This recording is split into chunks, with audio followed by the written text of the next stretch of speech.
Hey guys, this video is sponsored by Raid. I'm just kidding. I just wanted to get a quick video out here, mostly because I get asked all the time about tier 2 prepping, prep the gauntlet.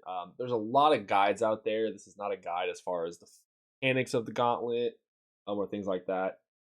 Tier 2 is probably one of the, I think tier 3 for hardcores and then tier 1s for regular accounts are usually the metas. So tier 2 has a little less content out there. So I just kind of wanted to give my method and my reasoning behind my method on video just to help people out who are struggling to get their first kills, especially on the newer gims, and also just because again I get asked all the time, so I want to have a video to link that way I don't have to explain it every time. So the first thing I'm gonna do, I'm just gonna show a sample run, but first I'm gonna explain a couple things, kind of the method to my madness. So again, I said I wasn't gonna explain mechanics, but I'll explain a few small things. So just in case you didn't know, when you spawn into the gauntlet, you spawn closer to one side than you do the other three. So we're only one tile away from being on the last row on this side. The other thing that a lot of people don't necessarily know is the only place the demi bosses can spawn are these three in the middle of each side. So they won't ever spawn in the corner, right? They'll only spawn in the middle on the very outside. So that being said, you're going to try to stick on this side, this area as much as possible because it's close to the resource room. It's the fastest to get to, blah, blah, blah. Makes sense. Cool. The other thing I wanted to point out is this plugin. You don't have to use this plugin. It's called The Gauntlet. There's a couple plugins out there, but The Gauntlet lets you kind of just put reminders on what supplies you're looking for. That way, sometimes you may not remember exactly how much bark you've gotten and things like that.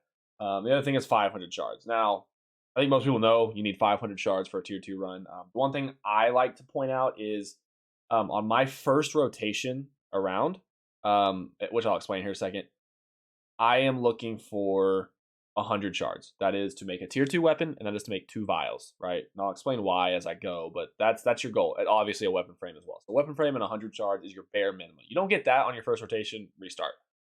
That is the only reason I ever restart. Because of the way my method works, I can pretty much make any run work no matter how bad the resources are. Now, it may not be the fastest method if you do have just a phenomenal spawn, but it pretty much gets you consistent kills enough to where, I have over 1,000 KC, and I basically never reset. So the second part to my method, which some people already do, I call it a swirl. It's really kind of like this, like just circular motion. But basically, a mistake a lot of people make is they'll light up all 3 rooms at the very beginning, or they'll come into this room, light up both sides, light up this demi-boss room, blah blah. And the whole problem with that is it's redundant because you're gonna go through these rooms anyways, right? So there's no point in looking at them early because it doesn't matter. You're gonna go there anyways, one way or the other. So it doesn't matter. It doesn't help you at all to light them early. You just waste time. So the method of my madness is basically, it doesn't matter which side you go out on, but basically make a circle. Looking for your weapon frame, any resources you can get, your 100 shards, come back. Okay, at this point, that's where you'll maybe drop some of your stuff depending on what you found, or you'll make your weapon and your 2 vials. At that point, you will, I guess, kind of waste a couple steps running back through these 2 rooms to get to your demi bosses, but that's okay. You may also be able to like pick an herb that you skipped earlier or something like that from these rooms. You're gonna hit these demi bosses, and you're gonna basically just continue this swirl. Hopefully, you get your 2 demi bosses that you want. I prefer Dark Beast and Dragon, Range and Mage, just because I think with melee, if you're low enough stats to be doing tier 2, you risk taking extra damage trying to get halberd hits in, and it just makes it a little more difficult. So I recommend, doing range and mage. If you don't get them here, you're in perfect position to check rooms you haven't checked yet and kind of go diagonal to these 3. Hopefully you find it by here, but again, with my method, I've had runs where I had to check all 3 of the 4 sides before I got it, and I was able to do it. So I know that was kind of wordy, but I like a lot of the times the big thing with the gauntlet is your decisions come on the fly. And so there's not every run is the same, obviously. So I want to explain why I do the things that I'm doing, not just what I'm doing, because your run's going to be different. It's not going to be the same as mine. So I feel like if you understand the why something is happening, you're better off because you'll be able to make those decisions. So I am going to do a run real quick, and I am just going to talk a lot while I do it and just kind of explain what's going through my brain. And yeah, hope it helps. So, big rule number 1: ignore fish. Ignore fish as much as you can. So right there, a lot of people would start fishing. Why is this a mistake? Because you're right here. You have 12 fish right next to you where you're going to finish. There's no reason to fish them yet. Fish them later. You don't need them until you go into the boss. So there's no point in fishing those, save them. That is one of the biggest mistakes people make, and it's one of the biggest tips I can give is leave those fish there. Come and get in my 7, drop my axe. It's unfortunate, but it's fine. This is Tier 3 run would be awesome. In another tree. Go ahead and now you can set your quick prayers to like melee and piety. It's probably more efficient to do that. I haven't been doing CG runs lately, so I don't have them, and I said don't fish. If you get a drop like that, you can pick them up. I'm not saying leave them. Um, but obviously, if I had 12 more fish in my inventory right now, I'd be completely full, right? So if there's any other resources in this room, I'd have to run into the resource room. I'd have to drop the stuff I had. Have to run back into this room to mine or pick or whatever it is. Mine and pick. I've called it both. I wouldn't be able to pick up these herbs. You see what I'm saying? That's why you leave the fish at the beginning.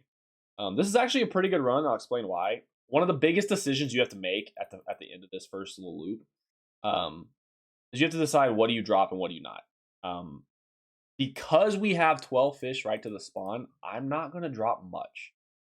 I am going to check this room.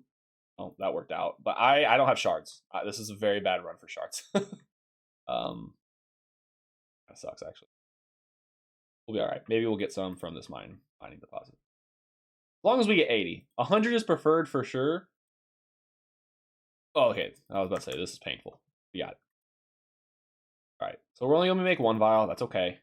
But here's the trick that I'm going to do. I'm going to drop 4 of those resources and then 3 of the linear tier because I don't have, you do want to make a staff. That is the best weapon. The reason I am dropping those right now is because I didn't remember what side I was on. When I'm not dropping all of them. I would only drop all of my resources if I had no fish. Say those fish hadn't been there, I would drop all my resources. But they were, so we're good. Equip your weapon. Don't try to punch the dark beast. Because then I'd have to fish through my run. But because I don't have to fish through my run, I don't have to drop these ore and these barks. So what happens is when I go back to the resource room, once I'm done, I don't have to pick a bunch of shit up. I can go ahead and make my tier 1 armor. Boom, boom, boom, boom. And so it really does save a lot of time. You don't have to juggle stuff. You don't have to count. Counting is hard. We all know that. Just a big thing. This is a great spawn so far. We're really low on shards, but like, hey, we got most of what we need already. Finish this up. Try to think of any other advice I can think of. I think we're pretty much covering it all up until the fight. Even got more fish, and guess what? Because I dropped some of those ore and bark, but not all of them, I still have room for it. All right, so I'm gonna kill this, and here's why. For those of you who don't know, if you get an extra one of the like tier 3 weapon upgrade items, you can dismantle it with your pestle and mortar for 80 extra shards.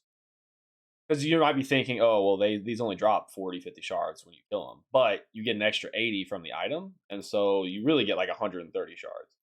And the potential to drop, another teleport speed ore. I was about to say paddlefish. I'm not going to have to do any fishing. I'm going to grab... I still got to get a lot of shards, actually. So big number to remember. This counter will get off. It doesn't get off. It doesn't always track everything correctly. Mostly when you're collecting resources, it doesn't track it. It only tracks kills. So I need 400 shards essentially. Actually, I think I need 410 because I still make a vial. Normally, I would only need 400 if the beginning hadn't been so horrible. But that's kind of the number we're looking at. So this has been a bad run for shards. It's been a good run for everything else. Go ahead and kill one more of these. That should cover me. I would probably get it through fishing, to be completely honest. But I'd rather not risk it because you saw earlier it can just not go your way. And that took all of 5 seconds. So now we're just looking for some Linium Tyrium, whatever that is. Also getting low on run energy, which is unfortunate. Oh boy.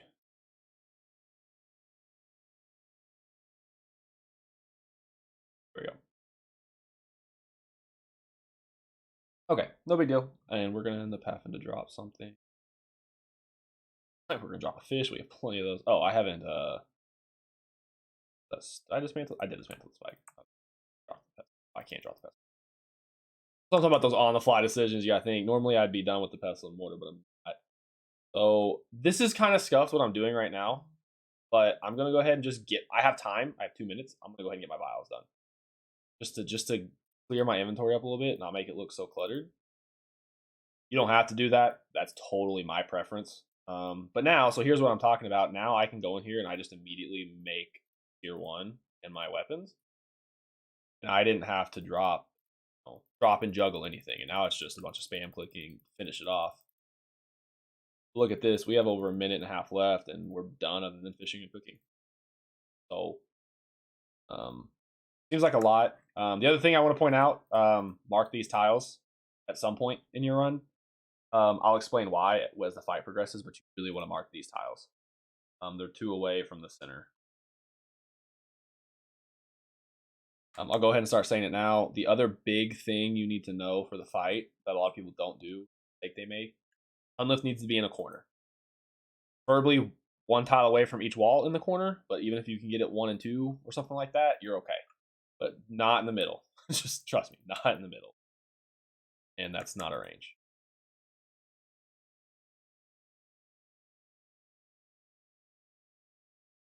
This was kind of a scuffed run. We took a long time to find all the shards and the Tyrium we needed. And I kind of didn't have a vial made and things like that. But with that being said, we're done in plenty of time.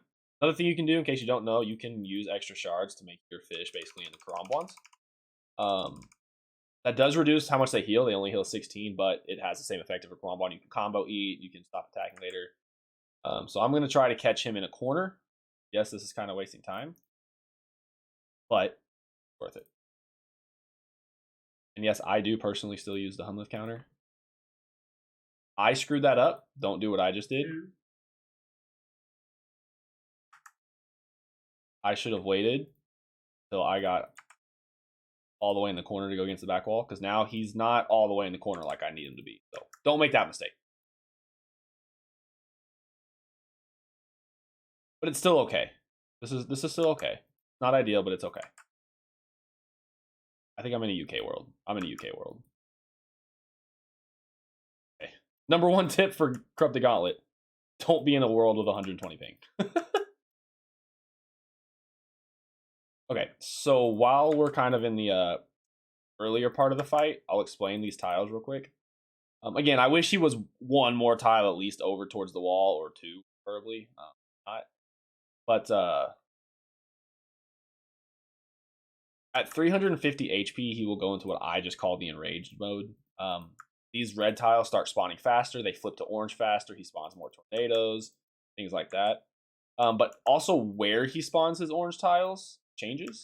Also, just obviously a pro tip: that eat while you're running from tornadoes if you have to.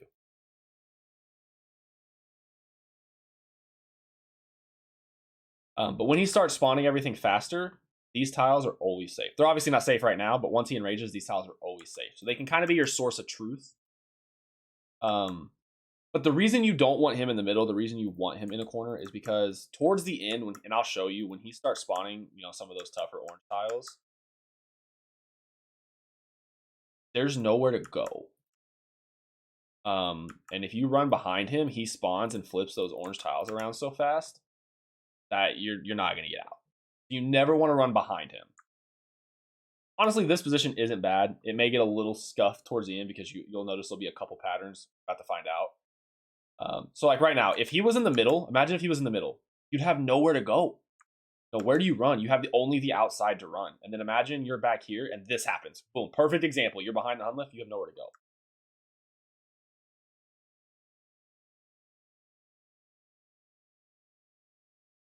Ah! I forgot I'm in a UK world. I can't take risks. Another big thing, don't take risks. See, look, I lost a little DPS there. That wasn't perfectly efficient, but it's okay because guess what? What's more efficient than missing 1 attack? Wasting 9 minutes and dying and not even getting the kill. So don't do that. But yeah, that's really it, guys. I'll finish off this kill. I don't have a whole lot more to say. I hope this helped. Obviously, if you're watching this, you probably got it from me. So if you have any questions, just ask. Otherwise, yeah, good luck. Don't go as dry as I did for enhanced. And